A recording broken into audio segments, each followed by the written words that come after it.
Hello and welcome to another video with me, Elmo J. Karjalainen. You can call me this guy if that's tricky to pronounce. It's good to have you along. Today I'm going to be talking about YouTube gear reviews and reviews in general and whether you should trust them and how do you know if you can trust them. So I'll be right back after this intro.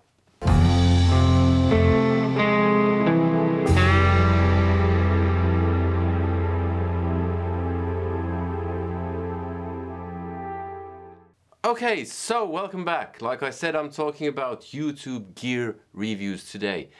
Can you trust them? And how do you know? There are a few things that you can look at to determine how trustworthy the reviewer is.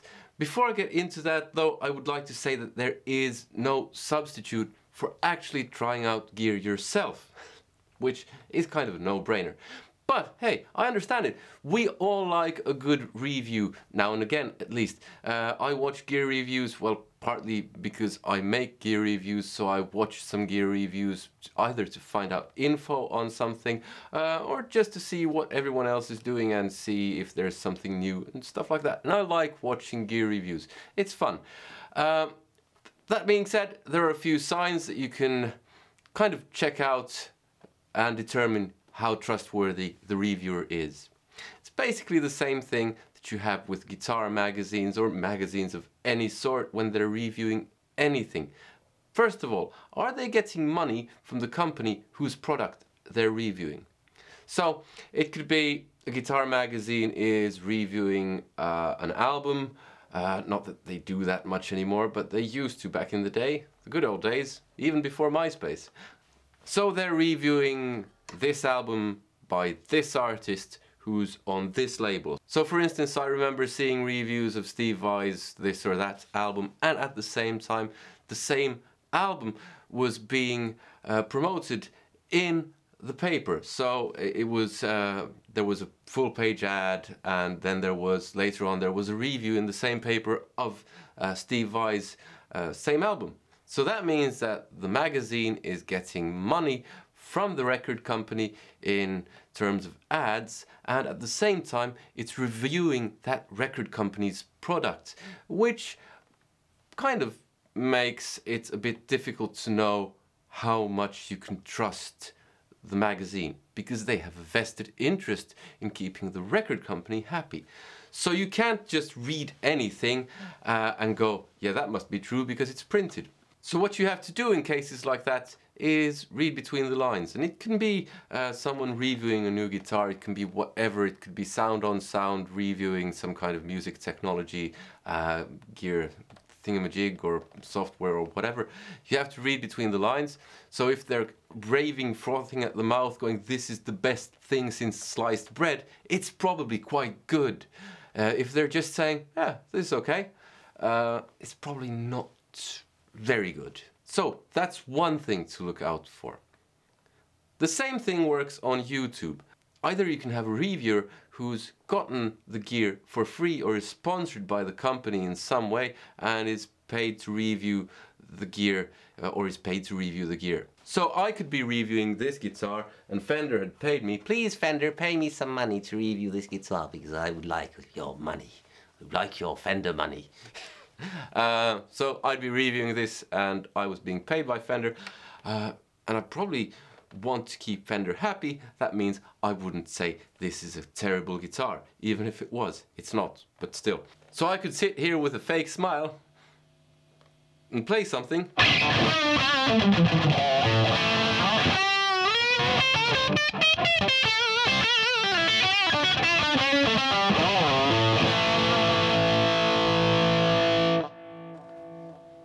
It's the best guitar I've ever tried! Or I could check out the whammy bar and see if it stays in tune, and it doesn't stay in tune, and I could just edit and tune the guitar and edit, and then just, yeah, it stays in tune, great, it's brilliant, best guitar I've ever seen.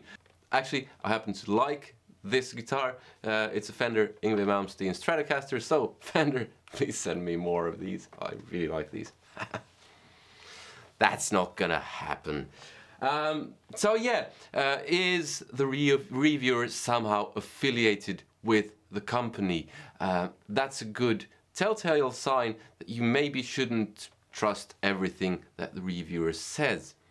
Another sign is when you have someone who's selling a product doing a review of the product. So one case is Andertons on YouTube, who do a bunch of gear reviews, and they're good. I like the Andertons channel, it's informative, but at the same time I have a feeling that they kind of showcase the best sides of each product and maybe gloss over what's not great, because they're ultimately trying to sell those products. Now, they're not going to sell very many of those products if they go, yeah, well, that's crap, you can't play this, it's total crap. What they might do, for instance, you can watch amp reviews on Andertons where the amp sounds very good, and then you see another reviewer doing the same amp and it doesn't sound that good. It might be that they have a combo and they have it hooked up to a separate cab, I don't know. They could do all kinds of post-processing, EQ and stuff and all that. Whereas others would just have the amp mic'd up and here it is, this is what you get. So be wary of people trying to sell something. You can find out simply by checking the description and seeing if they have links to the product in the description. If they do, they're usually selling something, Amazon affiliate stuff or something like that. I tried that for a while, didn't go too well, as most things in life. Yeah, so does the reviewer have an interest in selling something? That should put you on your guard.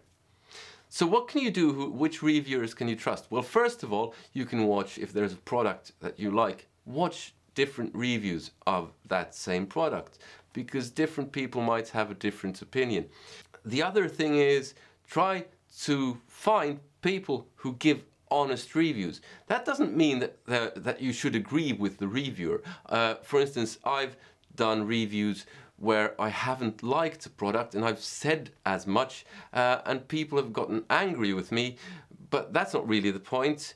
The point is that I'm giving you my subjective version of what I think of this or that product, because a review is subjective. I'm giving you facts about whatever product it is. So in this case, it could be that it's a Fender Yngwie Malmsteen Stratocaster with a brass nut, Seymour Duncan YGM Fury pickups, it has 6 strings and all that.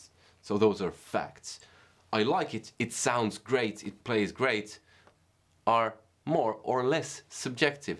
They are subjective to a degree.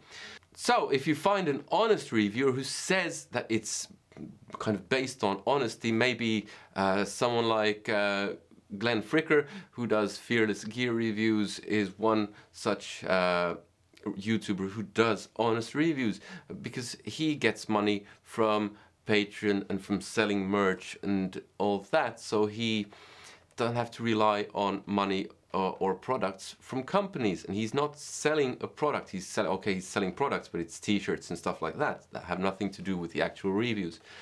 Same goes for me. I'm selling music. I get money from Patreon. I get money from ads. Should you trust me? Absolutely not. I'm a highly dodgy character. Yeah, well, you trust me if you want to. And here's another thing. What is this person's area of expertise? Is it a blues guy reviewing a metal amp? Maybe said person is not very well qualified to judge that product. If you see me reviewing a saxophone, click to the next video, because I don't know what I'm talking about. And remember, just because it's on the internet doesn't mean that it's automatically true. It could be subjective, it could be a lie. The best way to know is just try it yourself. But that's the beauty of YouTube reviews. You can get a kind of feel, and then you can check out the product yourself. So that's my kind of how can you trust YouTube gear reviews type thingamajig, whatever this video was. I hope you enjoyed it. If you did, give it a thumbs up. If you didn't, give it a thumbs down, although I think you already have and you haven't watched this far. And comment, let me know what you thought, or if you have any other tips on what you can do or how you can gauge if a YouTube review is something to be trusted, because I might have forgotten something. And support me on Patreon, because hey, you get a bunch of exclusives that way. You get my music, unreleased demos, live stuff, all that kind of stuff. Well, there's a big list over there. So that link's in the description and somewhere here in the cards. And also subscribe if you haven't already, hit that bell notification thing. And if you want free music, check out my website, the link's below. You can find free music there. So that's all from me today. See you in another one. Take care. Goodbye.